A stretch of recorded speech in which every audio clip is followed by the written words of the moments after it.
colleges in the country. Rob Franick is the Senior Vice President of the Princeton Review, and he's here to reveal some of them. Rob, good to see you. Good to see you both. Thank you. Always have to make the distinction, Princeton Review separate from Princeton University. Yeah. Unrelated. Correct. So let's get right into this, and I want to start with a really important one, financial aid. It is at the the top of the usual list. suspect on the Princeton Review best financial aid list. Actually, we were talking about it a couple months ago because it's also #1 on our best value college list for private school. It's Swarthmore College, Swarthmore, Pennsylvania. 1,500 kids. Awesome school academically, but a high sticker price, $57,800 Wow. We've got some of our great interns, by the way, in our green room doing the reveals with the hat and the pen. Swarthmore is having a good year, though, as you said.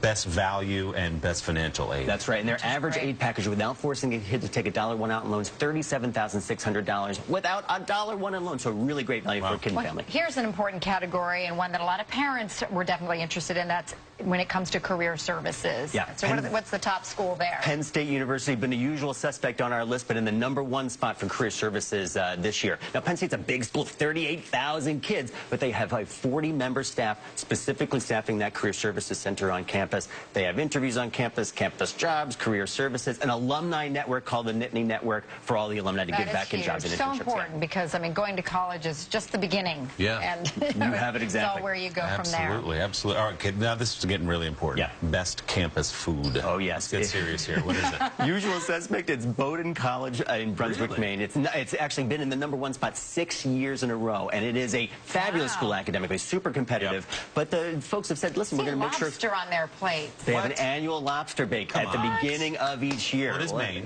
It is Maine, true enough, yeah. Shrimp cakes, lobster, Maine blueberries. It's an awesome place to go to school and great quality of life. Okay. All right. Happiest students. This is an important category. This is a big one for us this year. It's Claremont McKenna College, and that's out of the 5 Claremont colleges out in Claremont, California. Students talk about their faculty and how great they are in the classroom, but then talk about their quality of life and how happy they are overall. They're 35 miles outside of Los Angeles, minutes to the mountains, minutes to the beach. Awesome school. As we were pointing out, it's an expensive school as well, so there may be spa treatment. Keeping them so happy after all. That's why. Hot stone massage every morning.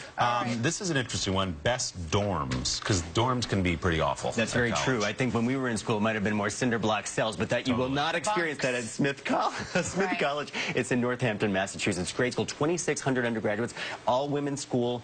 There are no big residence halls. It's all houses, 36 different houses that house those 2,600 students, from 10 to 100 students apiece. Wow, and no guys trashing the dorms. I think that's why they get the best dorm. Okay, and then finally, we mentioned a little bit earlier on today, top party schools? #1 on the year's, this list is University of Iowa. It's been in the top list over the last 9 years, but the first time it's in the #1 spot this year, University of Iowa. What goes into ranking someone the best party school? How do we Well, we looked at 5 different criteria, and it's 126,000 students that we surveyed for the book this year. So we looked at overall rate of consumption of beer, hard liquor, drugs on campus, hours of study spent outside the classroom, and then popularity of fraternities and sororities to come up with the list this year. This is a real survey. Rutgers not on Natalie's school, not on the top 5 party schools, huh? No. But it's not party school. Vanderbilt not either, right? Great financial aid, great academics, awesome schools as well. All right. Go Doors. Rob Franick, thanks so much.